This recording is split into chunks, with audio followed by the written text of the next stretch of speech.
నమస్కారం అండి. ఈనాటి కమ్మని కథ పేరు ప్రాణానికి ప్రాణం. వినిపిస్తున్నది మీ విజయభాస్కర్.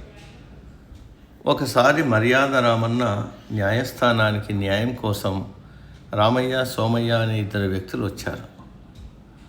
సోమయ్య తన చేతి సంచిలోంచి ఒక చచ్చిన పామును బయటకు తీశాడు. ఆ పాము తల బాగా చితికిపోయి ఉంది.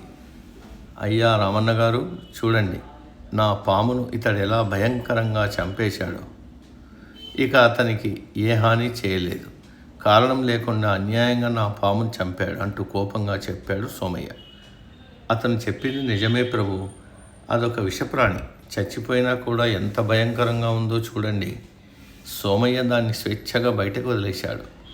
అది నన్నేం చేయలేదు, కానీ ఎవరైనా పొరపాటుగా దాని దగ్గరకు వెళ్తే అది కాటేయక మానదు, అందుకే దాన్ని చంపేశాను అన్నాడు. అందరి మంచి కోసం చేసిన ఈ పని నేరమైతే నన్ను శిక్షించండి అని వినయంగా చెప్పాడు రామయ్య. పాము ప్రమాదకరమైనది. సహజంగా మనుషులు దాన్ని చంపాలని చూస్తారు. బయటికి రాకుండా నీ పామును నువ్వు జాగ్రత్తగా కాపాడుకోవాల్సింది కదా అంటూ మర్యాద రామన్న సోమయ్యకు సర్ది చెప్పబోయాడు. మర్యాద రామన్న మాటను ఏమాత్రం వినిపించుకోకుండా కంటికి కన్ను, పంటికి పన్నే సరైన న్యాయమని నేను నమ్ముతాను.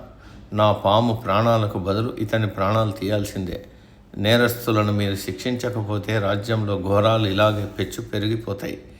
నేను ఇతన్ని వదలను. నా పామును ఏ విధంగా చంపాడు, ఇతన్ని కూడా అదే విధంగా చంపుతానన్నాడు ఆవేశంగా సోమయ్య. సమస్యను ఎలా పరిష్కరించాలా అని ఆలోచిస్తున్న మర్యాద రామన్నకు ఒక ఆలోచన తట్టింది. నీ పామును రామయ్య ఎలా చంపాడు అని అడిగాడు రామన్న. ఎలా చెప్పమంటారు? దాని తోక పట్టుకుని గిరగిరా గాల్లో తిప్పి నేలకేసి విసిరి కొట్టాడు అని చెప్పాడు సోమన్న. సరే, నువ్వు కూడా అలాగే చంపు. అతని తోక పట్టుకుని గాల్లోకి లేపి గిరగిరా నేలకేసి కొట్టు అని తీర్పు చెప్పాడు. సోమయ్య అయోమయంలో పడ్డాడు. మనిషికి తోక ఉంటుందా? ఆ తోక పట్టుకుని గాల్లో తిప్పి చంపడం సాధ్యమేనా? ఇది అసలు కుదిరే పనే కాదు అన్నాడు. అప్పుడు న్యాయాధికారి శాంతంగా, అవును నిజమే, మనిషికి తోక ఉండదు, అతన్ని పాములా చంపలేం, కాబట్టి నువ్వు ఫిర్యాదును వెనక్కు తీసుకుని ఇంటికి వెళ్ళిపో అని తీర్పు చెప్పాడు. మర్యాద రామన్న ఇచ్చిన తీర్పుకు ఏం చేయాలో పాలుపోక తన తప్పు తెలుసుకుని తల వంచుకుని ఇంటికి వెళ్ళిపోయాడు సోమయ్య.